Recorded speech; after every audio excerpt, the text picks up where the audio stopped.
So our property concerned is we've got a crack there, and we're suspecting that that is causing a drop underneath here. So what we're needing to do is drill down, and what we need to work out is the depth that we need to go, and then also the solutions we can use. So it's whether we can use a piling solution underneath or potentially concrete underpinning in those areas. But the thing we can't have at the moment, or we don't have I should say, is we don't know our depths.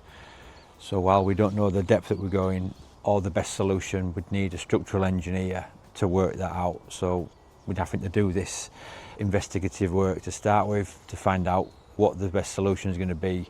So once he knows what he's working with, what's below us, then he can come up with the best solution, which we can then come back to the customer with and work out the best pricing for him and everything like that. With most of our jobs, people might want us to say, can you price this, can you let me know what this would cost? But usually there's two big parts that are missing before we can do that. So the first one is the design. We need a detailed design so we know actually what we're doing, so we can work from that. And then the second thing that comes after that is pre-construction. So even once we've got the design, there's a lot of work to be done in assessing how we do that, the sequencing, access, material selection, all those kind of things. So once the design's done, we then move into what we'd call pre-construction to work on how we're going to build it. And that's a phase of the build before we move on to site to make sure we've thought of everything we can, and also price the work accurately by having enough time to work through it with the team and work out how we're going to do it. This job is slightly different in that we're actually having to do a lot of investigation before we can do the design. So we're having to do this drilling. This is actually the second or third set of drilling we've done because we're having to go progressively deeper. So we're doing this deeper drill now. So once we know how the land lies, literally, we can then do the design. And once that design's approved off and signed off by an engineer and the customer's happy with that, then we can move into pre-construction as to how we'll actually do that, whether we need to do excavation, concrete supply, piling, anything like that, and we can work out the solutions to get the build done and do the repair that the customer wants. So usually before we can start on site, there's several stages, and this particular job has got more because of the ground investigation that needs to be done. It could be that even with a standard extension, we might have to do some sort of ground investigation, digging test holes, find out the sort of how deep the clay is, assessing any current foundations that are there that we might be tying into. So there's always a bit of work to be done there before we can confidently give pricing. So otherwise we'd just be guessing based on what we can't see.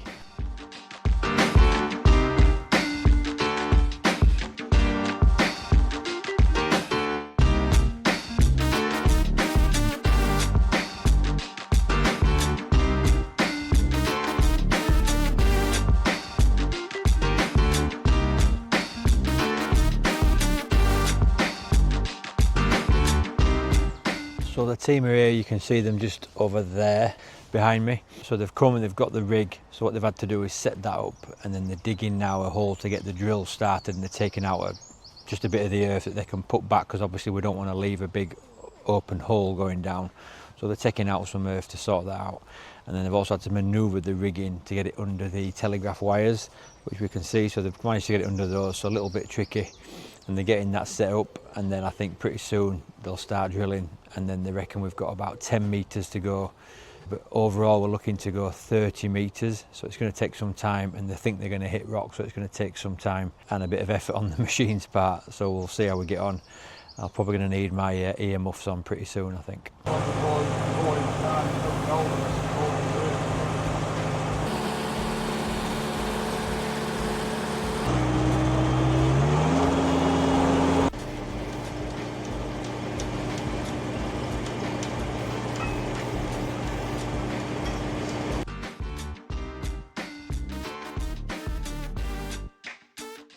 So I've just moved away from the drill. They've been going a couple of hours now, and what they're doing is there's a waste that's coming out of water, and they're taking sieve samples of that, and then what they're starting to see now is evidence of coal in there.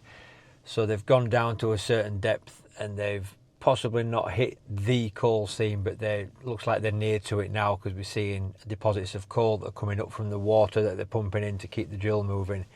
So we're seeing these little bits of coal there. That's pretty cool. So they've just carried on now, and they're keeping adding sections to the drill, which I think are about 1.5 metre sections each, and then they're just going down over time like that. So I've been away for you know, a while now, but they've been doing, I think they're down about 5 meters, they were saying, so they're just keeping going. So they're at 10 meters now. It's just gone 2 o'clock in the afternoon.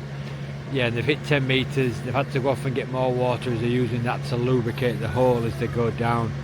We've just had a bit of a downpour as well, so it's turned the whole area into a bit of a mud bath, which is, it's not too bad, but it's obviously making it a bit difficult for them. And I'm not sure if they're going to have to come back tomorrow if they can get to the required depth, or if it gets to a point where they can't get past the depth, that will be a significant finding, which they can say, okay, that depth means something. That'll be for them to interpret, obviously, as the geological experts. But they're cracking on, and we'll just see how we get going.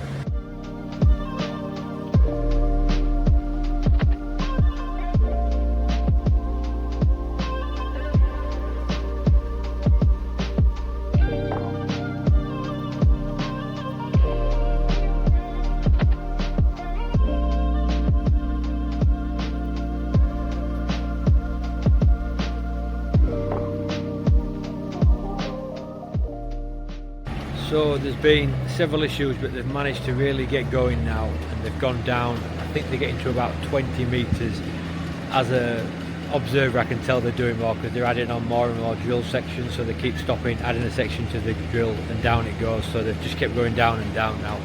So they're getting to some depth, and then what they're doing is taking samples, and that's giving them an example of what's down there.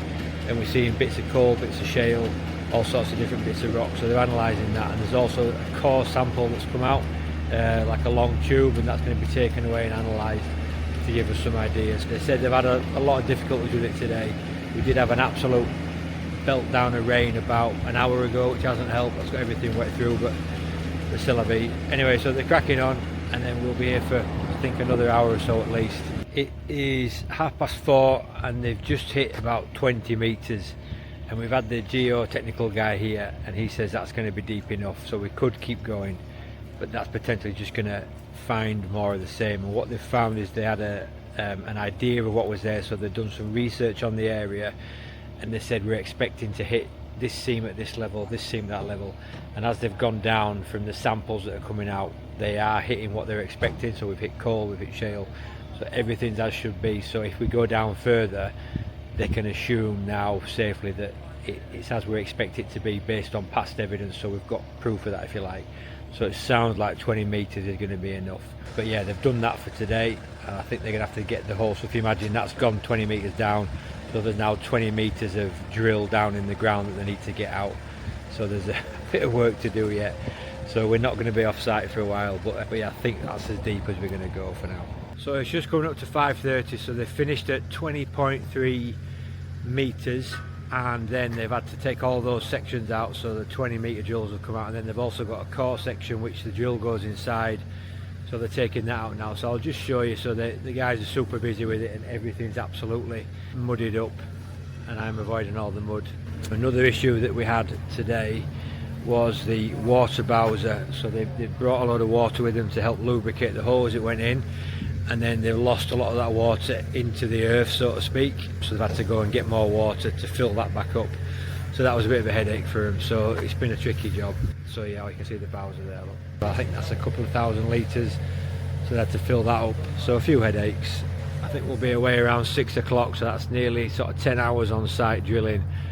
So obviously this will be very difficult in winter, but they've managed today, so they've got everything they need. And then what we can do now is liaise with the geotechnical engineers and the structural engineer, who's not here, about a plan for how to move this forward, and then look at the repair that we can do that's going to be suitable for these ground conditions, for this type of damage to the house, and what's going to solve the problem.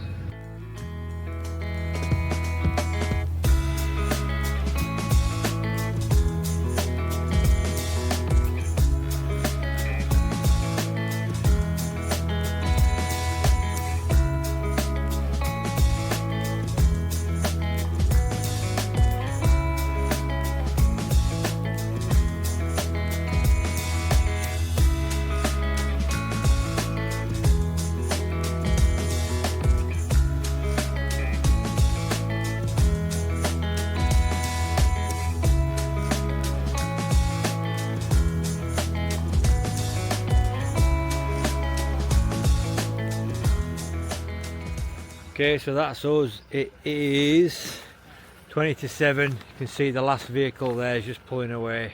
So the lads have worked like absolute Trojans. They've been here since 8 o'clock. They had an hour's journey to get here. 6:30 now. They're leaving to go to the yard. They've got an hour's journey, so they've been amazing. So that's RP Drilling. I'll tag them in this anyway. So they've been fantastic. And then we've also got Rick Saville here, who's from Abbeydale Geoscience. So they're going to help work with us and the results to work out how to do the solution for this. But that's it.